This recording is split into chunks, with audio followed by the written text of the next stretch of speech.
today's class, I, have a strange focus on the knee right now.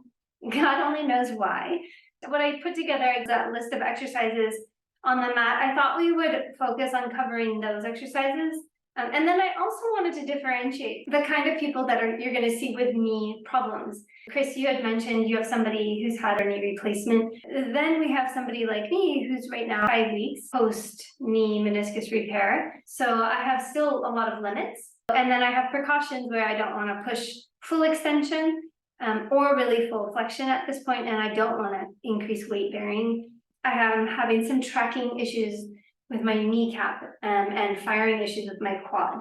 This could be a comparison between somebody who's had a knee surgery who's an athletic person or a younger person. What's so fantastic about a total knee is that by the time they get to you, they're walking the day after that knee replacement.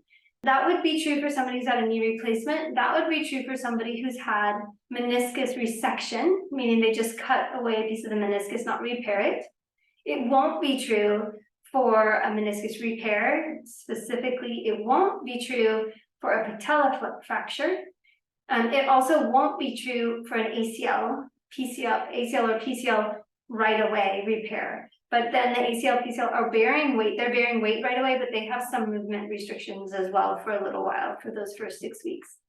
So I will try and differentiate. I won't be able to do all the exercises, but I'll try and explain what's happening and what you would use this for or not use this for. And I've tried to give you a progression. So you have everything from like somebody who's a few weeks out of a surgery to somebody who you can work with who's months out, right? So hopefully I'm giving you enough material for all of that.